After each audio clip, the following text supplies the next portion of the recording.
Assalamualaikum warahmatullahi wabarakatuh.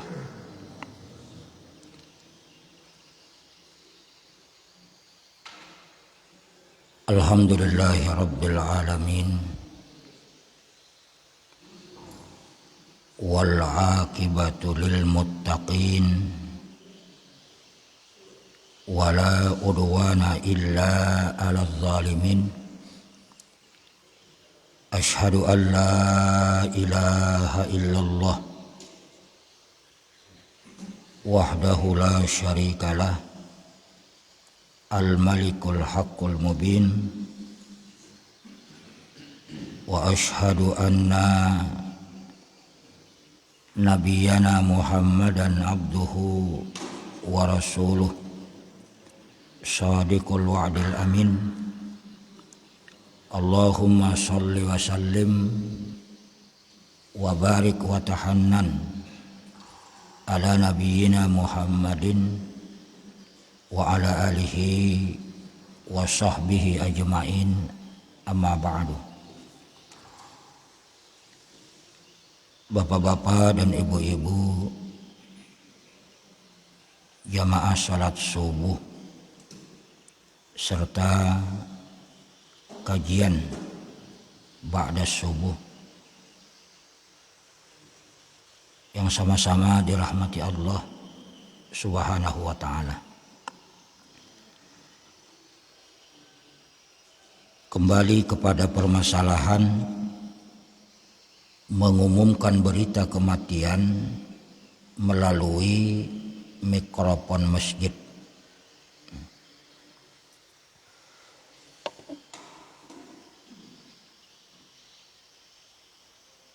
Ibnul Arabi menyimpulkan persoalan mengumumkan kematian dengan mengatakan bahwa mengumumkan kematian itu baik melalui mikrofon masjid atau mengetahui atau memberitahukannya dengan lisan, itu ada 3 tingkatan. Pertama, kata beliau, al-ula i'lamul ahli wal ashabi wa ahli salah, fahadha sunnatun. Pertama, kata beliau, menyampaikan berita kematian seseorang kepada kerabat, kepada kawan, kepada orang-orang soleh, maka ini hukumnya sunnah. Jadi kalau ada orang yang meninggal, kita umumkan, kita beritahukan kepada kerabat-kerabatnya, kepada kawan-kawannya, atau kepada orang soleh, agar mereka datang mensolatinya, datang mendoakannya. Maka yang seperti itu hukumnya sunnah. Wassaniyah, yang kedua, da'watul hafli lil mupakharah, fahadhihi tukrah. Yang kedua, mengumumkan kematian dengan tujuan menyebut-nyebut kelebihan mayit. Jadi diumumkan kematiannya agar orang itu berkumpul-kumpul untuk bersombong-sombong terhadap kelebihan-kelebihan mayit itu. Maka yang seperti itu hukumnya makruh. Wassalisa, dan yang ketiga, al-i'lam binau'in akhar kan niyahah wa nahwi dzalik fahadha yuhram. Tingkatan yang ketiga yaitu mengumumkan kematian dalam bentuk yang lain seperti dalam bentuk meratapi kematian dan yang semisalnya, hukumnya adalah haram. Jadi yang diharamkan itu menurut Ibnul Arabi adalah mengumumkan berita kematian seperti ciri khasnya masyarakat jahiliyah. Jadi orang-orang jahiliyah itu ketika ada orang-orang yang meninggal dunia, ada orang-orang yang mati, maka diutus orang-orang itu untuk kemudian berdiri di pintu-pintu gerbang atau diutus ke pasar-pasar untuk kemudian mereka teriak-teriak mengumumkan berita kematian itu tadi. Tujuannya adalah sebagai bentuk meratap. Jadi meratap itu diharamkan oleh agama. Nah, kalau kita telusuri Bapak Ibu, apa yang dikatakan oleh Umar ibn al-Khattab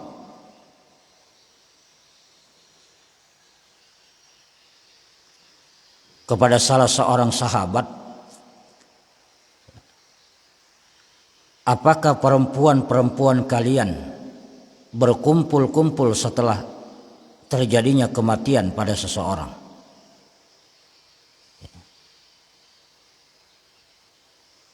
Maka sahabat itu mengatakan, iya. Maka Umar kemudian menegaskan, berkumpul-kumpul setelah kematian itu adalah merupakan bentuk niyahah, bentuk meratap. Ya.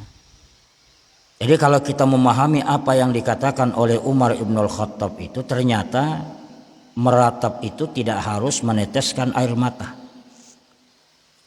Meratap itu tidak harus meraung-raung, tetapi berkumpul-kumpul setelah kematian itu dalam pandangan Umar ibn al-Khattab adalah merupakan bentuk niyahah. Oleh sebab itu dalam pandangan kita tidak dibenarkan untuk melakukan acara-acara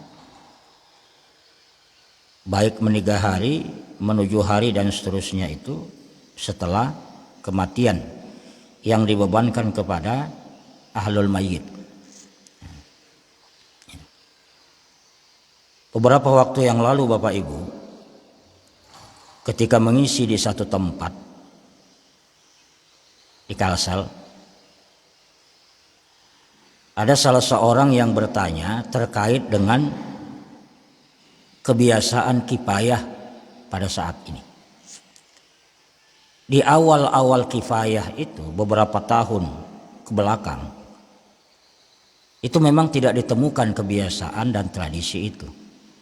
Nah, tetapi beberapa tahun terakhir ini itu ada kebiasaan-kebiasaan yang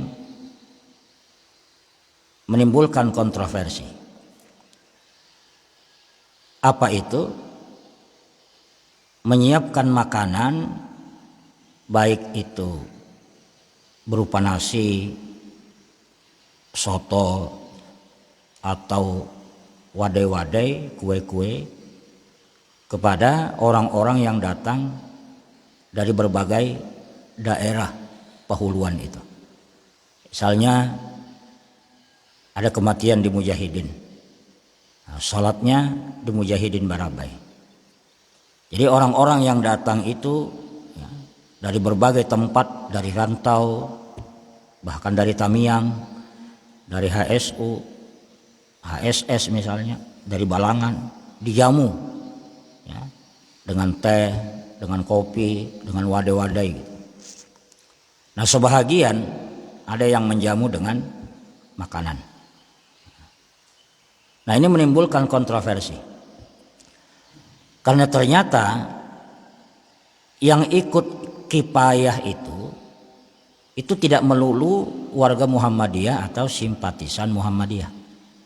Tetapi ada juga orang-orang yang bukan Muhammadiyah, ya, diajak oleh temannya, diajak oleh keluarganya untuk berhadir di salah satu tempat pelaksanaan kifayah. Nah, dia hadir. Padahal dia bukan Muhammadiyah, dia juga bukan simpatisan Muhammadiyah. Nah, melihat fakta-fakta seperti itu, maka dia menyimpulkan, oh ternyata Muhammadiyah hari ini itu sama lawan kita. Ya. Sama lawan kita artinya bila ada kematian mereka melakukan apa yang disebut dengan acara turun tanah. Acara turun tanah itu kan makan-makan pada saat sebelum penguburan, itu namanya acara turun tanah. Mereka tidak memikirkan apakah itu bentuk jamuan, apakah itu ini, apakah yang mereka pikirkan itu bahwa oh ternyata Muhammadiyah hari ini juga ada acara makan-makan sebelum penguburan.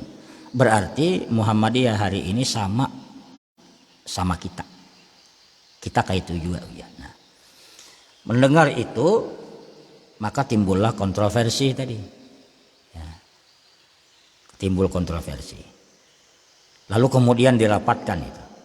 Ternyata tidak juga menemukan jalan keluar. Karena sebahagian tetap bersikeras bahwa kalau di tempat kami ada kematian, maka kami tetap akan menjamu orang-orang yang datang. Nah, Bapak Ibu sekalian, ini memang penting untuk kita perhatikan. Karena sekalipun menjamu orang itu sunnah dalam arti menjamu orang-orang yang datang selama tidak dilakukan oleh ahlul mayyit, keluarga mayyit, tapi dilakukan oleh tetangga mayyit, dilakukan oleh orang lain yang bertanggung jawab ya, terhadap tamu-tamu yang datang, maka sebenarnya tidak menjadi persoalan. Itu bahkan sunnah karena menjamu orang. Tapi persoalannya adalah darul mafasid muqaddam ala jalbil masalih. Itu kaidah yang mestinya kita kedepankan. Darul mafasid menolak mafsadat, menolak fitnah, ya, menolak tuduhan-tuduhan negatif karena ketidakmengertian itu jauh diutamakan daripada jalbil masalih, daripada menarik manfaat. Ya. Ketika kemudian kita khawatir dengan acara-acara seperti itu menyebabkan kita mendapatkan fitnah, ya, maka lebih baik tidak usah. Ya. Itu sebabnya kita mengatakan bahwa persoalan itu sebenarnya dikembalikan kepada daerah masing-masing. Ya, kalau satu daerah itu tidak menjadikan persoalan perbuatan itu, misalnya kayak di Barabai itu. Di Barabai itu, di Mujahidin itu, itu kan masjidnya di pinggir jalan tetapi berpagar ya. Kemudian disiapkan wadai itu agak tertutup juga dari penglihatan orang-orang luar gitu ya. Dan itu tidak dipersoalkan. Nah, sehingga untuk daerah-daerah yang tidak menimbulkan fitnah silahkan ya. Silahkan. Tetapi untuk daerah-daerah yang besar kemungkinan bisa menimbulkan fitnah, maka lebih baik tidak usah. Silahkan lakukan ketika kemudian mereka sudah mengerti duduk persoalannya. Ya. Kita dituduh, oh Muhammadiyah juga melakukan acara turun tanah. Nah. Karena mereka melihat apa yang nampak. Contoh misalnya di satu daerah pengantenan. Di satu daerah itu ada pengantenan, acara pengantenan.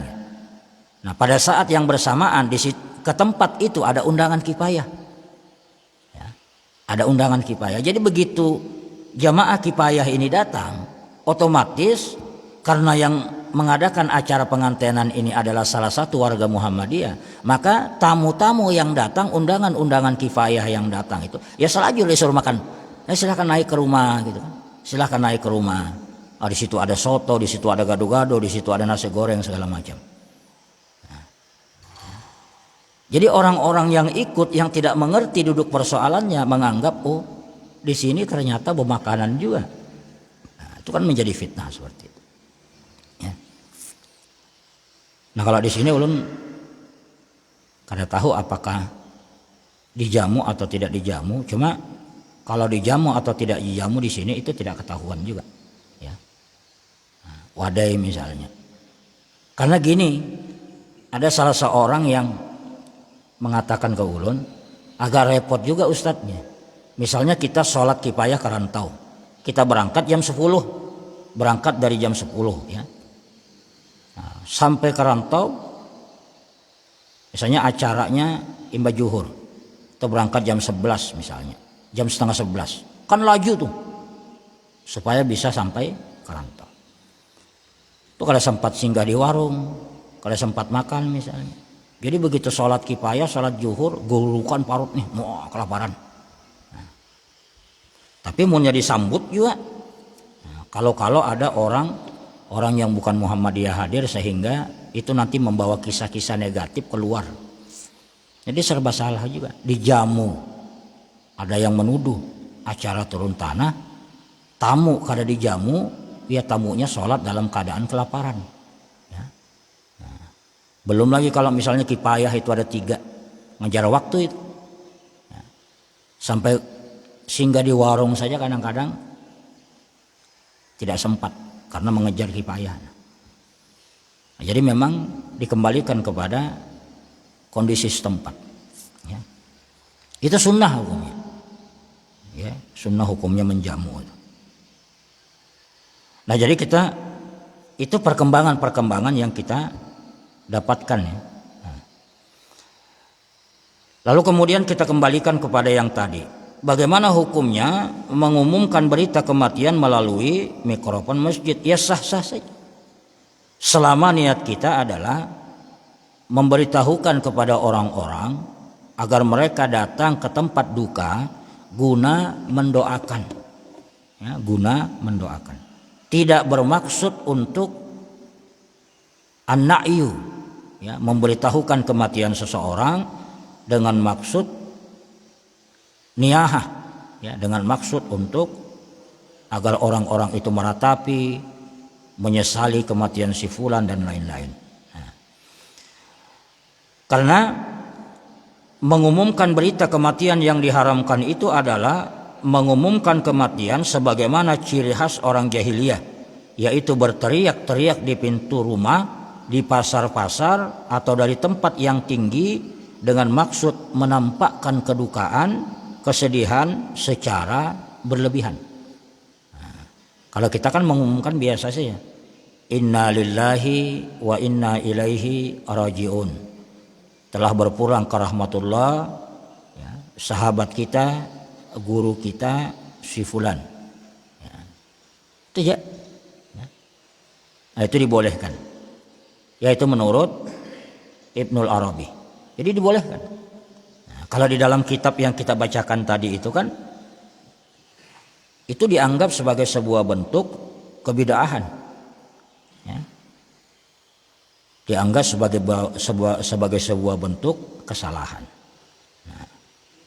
Nah jadi apa yang kita sampaikan ini adalah merupakan wawasan untuk kita semua. Memang ada kelompok-kelompok yang mengharamkan mengumumkan kematian melalui mikrofon masjid, itu memang ada. Kita tidak mengingkari itu. Tetapi kita harus menjelaskan bahwa an-na'yu atau mengumumkan berita kematian itu menurut Ibnul Arabi itu ada tingkatan. Ada yang disunnahkan, ada yang dimakruhkan, dan ada yang diharamkan. Tergantung ya bagaimana pengumuman tersebut kita lakukan. Kemudian kesalahan dan kebid'ahan yang selanjutnya terkait dengan masjid adalah membaca surah Kahfi secara bersama-sama pada hari Jumat. Jadi membaca surah Al-Kahfi secara bersama-sama pada hari Jumat. Ini ulun temukan di pesantren ulun, Pak. Nah, di pesantren ulun itu pada hari Jumat Itu ada salah seorang santri yang membaca surah Al-Kahfi ini dengan mic, ya, lalu kemudian sebahagian santri juga mengikutinya. Ya. Termasuk perbuatan bid'ah adalah membaca surah Al-Kahfi pada hari Jumat dengan suara yang tinggi dan berirama laksana irama nyanyian. Padahal orang-orang banyak yang sedang melakukan ruku, sujud, berzikir, membaca dan merenung. Ya. Engkau juga dilarang melakukan perbuatan yang sering dilakukan orang awam, yakni meninggikan suara sebagai upaya menyelaraskan dengan irama lagu pembaca tanpa peduli dengan kemuliaan masjid dan Al-Quran itu sendiri. Ya, ini adalah perbuatan tercela dan tidak dibolehkan. Nah, jadi walaupun yang dibaca itu Al-Quran, ya, tetap tidak dibolehkan apabila dilakukan sesuai dengan tidak mengikuti sunnah. Ya. Membaca surah Al-Kahfi secara berlebih-lebihan pada hari Jumat, ya, bersama-sama pada hari Jumat. Nah, kalau ingin membaca, bacalah sendirian. Ya. Bagi orang-orang yang meyakini membaca surah Al-Kahfi itu disunnahkan, silahkan dia mengamalkannya. Tapi bagi orang-orang yang tidak meyakini kesunnahan membaca surah Al-Kahfi, maka dia tidak harus melakukannya. Ya. Jadi ulun ulangi lagi bahwa terkait dengan kesunnahan surah Al-Kahfi itu, ada kelompok yang mengatakan sunnah, ada kelompok yang mengatakan tidak sunnah. Kalau Syafiq Basalama, ya, dan CS-nya itu mengatakan tidak sunnah, itu Syafiq Basalamah, ya. Itu yang ulun tahu. Nah, ya. Tetapi kalau yang lain, nah itu mensunnahkan membaca surah Al-Kahfi. Kemudian saling mengobrol tentang urusan duniawi. Nah, ini yang menjadi pertanyaan, bolehkah mengobrol tentang urusan duniawi di masjid? Ya. Sebahagian orang itu ada yang memberikan fatwa dilarang untuk berbicara duniawi di dalam masjid. Bahkan ulun pernah singgah di satu langgar di satu musola itu, ya, yang melarang untuk berbicara urusan duniawi. Nah, ternyata mereka berdalil dengan satu riwayat yang mengatakan al-kalamu fil masjid ya'kulul hasanat kama ta'kulun narul hatab. Berbincang-bincang di dalam masjid itu akan memakan kebaikan sebagaimana api memakan kayu bakar. Yang dimaksud berbincang-bincang di masjid itu adalah berbincang-bincang tentang urusan duniawi. Bincang-bincang soal dagang berdagang, bincang-bincang tentang pekerjaan misalnya. Nah, itu ya'kulul hasanat kama ta'kulun narul khatab. Maka itu akan memakan kebaikan-kebaikan yang kita lakukan, akan menghapus amal-amal yang pernah kita lakukan, pahalanya itu sebagaimana api memakan kayu bakar. Nah, itu diantara dalil yang dikemukakan oleh takmir masjid, oleh pengelola masjid, agar masjid itu jangan dijadikan tempat ngobrol urusan duniawi. Ya. Nah, kita jawab bahwa hadis tersebut itu la aslalahu, ya, tidak ada asal usulnya. Kita boleh berbincang-bincang di masjid tentang urusan ekonomi umat. Ya. Ini akan kita sampaikan secara lebih tegas nanti di khutbah Jumat. Ya, di khutbah Jumat, bahwa masjid itu mestinya menjadi pusat sarana peradaban dan keadaban. Rasulullah memberikan contoh bagaimana Rasulullah dengan sahabat-sahabat beliau menjadikan masjid itu sebagai tempat membicarakan perkembangan ekonomi umat. Menjadikan masjid itu sebagai sarana untuk memperbincangkan urusan-urusan strategi militer. Bahkan tawanan-tawanan perang itu diikat di tiang-tiang masjid. ya, diikat di tiang-tiang masjid. Dan Rasulullah Shallallahu Alaihi Wasallam melakukan negosiasi penawaran harga tawanan itu di dalam masjid. Ya. Melakukan negosiasi penawaran harga, bukan jual beli. Ya, bukan jual beli. Jadi dari situ kita paham bahwa boleh saja orang itu mengobrol urusan duniawi di masjid dengan catatan tidak merusak wibawa masjid. Misalnya tertawaan di luar kendali, tertawa, ya. Nah, itu tidak dibenarkan. Apalagi kalau di samping kanannya itu ada orang yang sedang zikir, ada orang yang sedang merenung, ada orang yang sedang sholat misalnya, ada orang yang sedang membaca Al-Quran. Maka yang seperti itu sebaiknya jangan dilakukan. Ya. Nah, jadi untuk mengobrol tentang urusan duniawi di dalam masjid, silahkan, tetapi jangan meruntuhkan kewibawaan masjid. Kemudian mencari barang hilang di masjid. Nah, ya, mencari barang hilang di masjid. Jadi kalau misalnya kita tertinggal sesuatu di masjid, lalu kemudian barang itu tidak kita temukan, nah dia bertanya kepada salah seorang di antara kita, ya, maka yang disunnahkan itu adalah kita menjawabnya, Pak, adalah pian melihat jam tangan ulun di dalam masjid tadi. Maka disunnahkan kita untuk mengatakan mudah-mudahan Allah tidak mempertemukanmu dengan jammu itu. Purunlah kira-kira pian.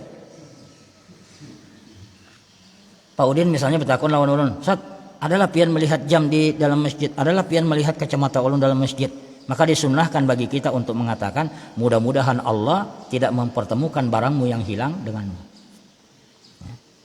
Ulun yakin pian kada purun. Padahal itu sunnah. Ya, itu sunnah. Ya. Karena memang kata Nabi masjid itu bukan dibangun untuk barang hilang. Ya. Kita tidak disyariatkan untuk membawa barang-barang mewah ke masjid. Jadi kalau misalnya ada orang bawa sandal harat ke masjid kemudian hilang, nah itu jangan salahkan malingnya, ya. Tapi salahkan dari diri sendiri. Kenapa bawa sandal mewah ke masjid? Ya. Bawa sandal mewah ke masjid. Sebahagian orang bila barangnya hilang, ia segera pergi ke masjid dan meminta kepada petugas masjid untuk mengumumkan barangnya tersebut lewat mikrofon. Ini adalah kekeliruan karena Nabi melarang hal tersebut. Jadi kalau ada yang menemukan, bawa keluar. Nah di luar silahkan tuh, ini barang kurang siapa misalnya boleh. Ya. Nah kemudian yang terakhir untuk subuh hari ini, jual beli di dalam masjid. Sebahagian orang ada yang berjual beli di dalam masjid.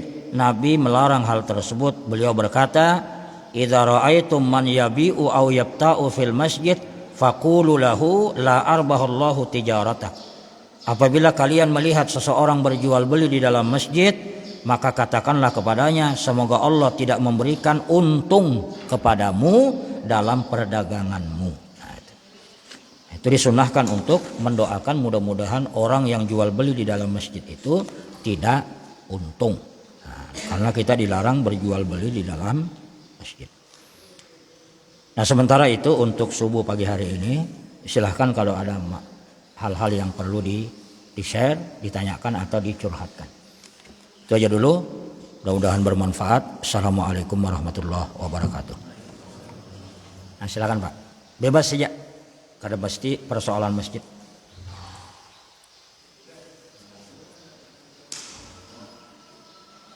Oke, silakan Pak.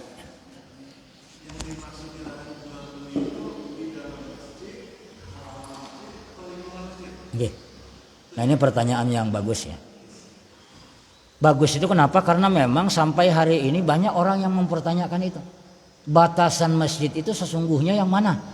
Nah, sebahagian orang itu ada yang mengatakan pokoknya yang disebut masjid yang dilarang kita berjual beli itu sampai kepada halamannya. Karena halaman masjid itu masih disebut dengan masjid. Ada yang meluaskan seperti itu. Ada yang meluaskan seperti itu. Tetapi kita melihat fakta-fakta di lapangan bahwa tidak sedikit orang yang berjualan di halaman masjid, tetapi tidak dilarang oleh ulama misalnya, tidak dilarang oleh orang-orang yang mengerti agama. Kenapa? Ternyata ada juga yang memahami bahwa yang dilarang berjual masjid di dalam masjid itu, yang dimaksud masjid itu adalah ini, sebatas ini saja, yang biasa didirikan sholat di situ. Kalau di pelatar itu kan jarang itu, kecuali pada hari-hari tertentu karena membeludaknya manusia. Tetapi di hari-hari biasa kan biasanya cuma di sini saja. Ada satu riwayat Nabi dengan Umar bin Khattab itu begitu selesai sholat kan keluar bersamaan tuh, keluar bersamaan. Begitu sampai di pintu masjid, nah ternyata di luar masjid itu, bahasa kita mungkin pelatar ya, itu ada orang yang berjualan baju. Maka Umar kemudian mengatakan, ya Rasulullah, alangkah baiknya kalau pian menukar baju ini untuk pian gunakan untuk menyambut tamu-tamu yang datang dari luar negeri. Nah, ya. Nabi hanya mengatakan bahwa ya tidak layaklah bagi seorang nabi itu untuk terlalu mengurusi dunia seperti itu ya. Aku cukup apa yang ada saja Nabi seperti itu. Tapi Nabi tidak melarang orang berjual beli di situ. Maka dari situ kemudian kita memahami ternyata pelatar masjid itu tidak termasuk ya dalam konteks masjid yang dilarang melakukan jual beli. Nah, tetapi kalau misalnya kita menggabungkan seluruh pemahaman ulama tentang itu, alangkah bagusnya kalau hal-hal yang masih dinilai sebagai masjid atau area masjid lebih baik ditinggalkan untuk tidak melakukan jual beli kecuali terpaksa. Kan gitu, untuk menghindari perdebatan. Ya, untuk menghindari perdebatan. Nah, cuma yang dimaksud dengan jual beli itu adalah melakukan transaksinya.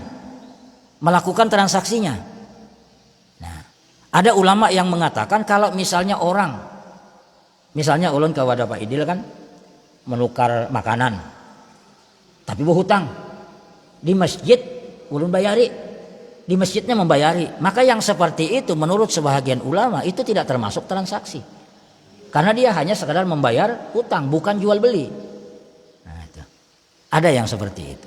Nah, tetapi walaupun demikian, lebih baik kita tinggalkan kan gitu, untuk menghindari kemungkinan kita termasuk di dalam larangan tersebut gitu. Nah, itu. Kita faedah. Mudah-mudahan bermanfaat. Yang kita sering lihat itu Pak di masjid-masjid Ikalsal itu, kadang-kadang membagi majalah Suara Muhammadiyah itu di dalam masjid. Yalah. Suara Muhammadiyah kan dibagi di dalam masjid. Kemudian ini duitnya. Berarti transaksi dalam masjid tuh. Majalah Muhammadiyah misalnya majalah tablik itu dibagikan di masjid. Karena ada yang membayari di situ. Nah, itu kan berarti transaksi dalam masjid. Nah, ulun ingat Pak, bagaimana Ustadz Abrol almarhum itu memberikan contoh ya. Nah, beliau berpendapat sama dengan pendapat kita tadi bahwa pelatar masjid itu bukan termasuk daerah yang dilarang untuk jual beli. Beliau itu kan membawa obat. Entah kalau di sini kalau ke Barabe itu biasanya ada obat ramuan beliau sendiri, ya, misalnya kayak sakit pinggang atau apa itu. Nah, beliau ada buat obatnya meracik sendiri. Nah, satu waktu ulun menghadiri kajian beliau di Masjid Mujahidin. Imbah itu beliau duduk dikerumuni oleh jamaah betakun masalah kesehatan tadi. Tiba-tiba Ustaz, adalah pian berjual obatnya. Ada di sini. Bila pian hendak menukar, kita keluar sumat di sini. Nah, ada itu sini. Kita keluar di sini. Jadi keluar sini diikuti oleh beberapa orang. Transaksilah sini di pelatar masjid. Itu sabrol. Nah, luar biasa memberikan contoh yang seperti itu. Ya. Karena beliau meyakini bahwa yang dilarang transaksi jual beli itu ya di dalam masjid ini, kalau di pelatarnya tidak. Nah, itu. Nah, kalau yang kita katakan tadi kan itu mengambil yang selamatnya supaya kita terhindar dari khilaf. Nah, itu. Oke. Adakah lagi Pak? Silakan.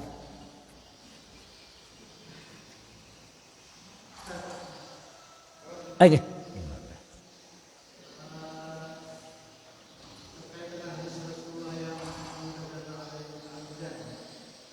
Man kadzaba alayya muta'ammidan itu. Iya.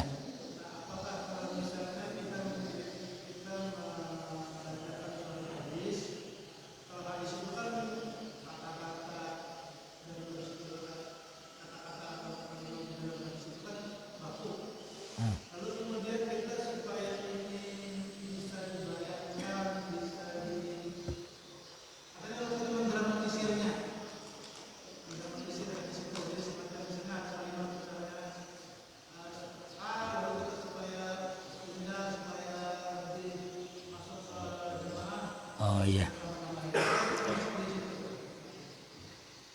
Dibahasakan dengan bahasa kita. Ya. Jadi hadis itu kan sebenarnya memang berupa kata-kata baku. Ya. Ya. Sama seperti misalnya kalimat an-nadzafatu minal iman misalnya lah. Nah, kebersihan itu adalah bahagian dari iman itu walaupun hadisnya tidak sahih. Ya, itu tidak sahih karena yang benar itu at-tahuru syatrul iman, itu yang sahih.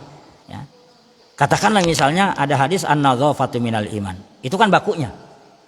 Tapi ketika kita menyampaikan pemahaman hadis itu kepada orang ya, dengan bahasa yang bisa dipahami oleh umat, maka itu bukan merupakan sebuah kesalahan. Karena Nabi itu mengatakan kallimin nasa ala qadri uqulihim. Pandirilah manusia, berbicaralah dengan manusia dengan kadar kemampuan otaknya menangkap. Nah, ya. Jadi itu yang menjadi dasar kenapa kadang-kadang ada hadisnya seperti ini lalu kemudian ada seorang penceramah yang menerjemahkannya dengan bahasa dia. Ya, misalnya diilustrasikannya, kalau Jainuddin itu kan biasanya diilustrasikan seolah-olah orang hidup di Betawi ya dengan bahasa Betawi. Sehingga orang itu kemudian tertawa tapi dia paham maksud hadis itu. Ya, maka selama tidak berlebih-lebihan ya, artinya masih dalam koridor hadis itu, hal itu masih dimaafkan. Ya, hal itu masih dimaafkan. Tetapi kalau sudah berlebih-lebihan, apalagi diangkat sebagai sesuatu cerita-cerita yang wah, ya, melampaui batas-batas yang tidak seharusnya, maka yang seperti itu jelas sudah tidak diperbolehkan. Itu sudah iftiraan. Itu sudah mengada-ada. Ya. Nah, jadi tinggal kita sendiri yang ingin mengilustrasikan itu apakah ilustrasi kita itu berlebihan atau masih masuk dalam koridor hadis tersebut. Karena ada hadis yang mengatakan kalimin nasa ala qadri uqulihim. Ketika kita misalnya berbicara dengan kekanakan, boleh tidak dibolehkan bagi kita untuk mengilustrasikan hadis itu misalnya dalam bentuk gambaran Naruto misalnya ya, supaya kekanakan itu paham. Dalam bentuk misalnya Doraemon misalnya, karena mereka kan paham cerita Doraemon itu, maka kita masukkan cerita Nabi ya. Nah, boleh seperti itu ya. Maka itu mungkin alasan kenapa ulun tuh ketujuh juga mengumpulkan komik-komik yang ada ya. Itu alasan Pak. Yang komik Doraemon, komik Petruk, Java Sufyan ada ya. Sampai komik-komik silat itu ada ya. Bahari-bahari itu ada. Nah, jadi karena dakwah kita ini bukan hanya ke orang tua. Kalau orang tua kan ya mungkin yang sadis-sadis gitu ya. Koreksi total sholat kalian. Nah, itu kan untuk orang tua Pak. Karena sebentar lagi akan pulang kampung. Jadi harus memperbaiki sholat. Nah, tapi kalau anak-anak supaya mereka ceria, tidak merasa dibebani, ya itu tadi mungkin cerita-cerita Petruk, cuma jalurnya mungkin jalur agama gitu kan nih, kita ceritakan Petruk ini orang yang soleh gitu kan. Nah, jadi kembali ke tadi, jadi selama tidak berlebih-lebihan masuk dalam koridor itu tidak termasuk man kadzaba alayya. Seperti itu, ya. Ada kaset? Mun kada ada beli apa? Keluaran kita. Okay. Tapi insya Allah kalau tidak ada pertanyaan hari ini mungkin besok ada. Nah, itu aja dulu lah. Mudah-mudahan bermanfaat bagi kita bersama. Assalamualaikum warahmatullahi wabarakatuh.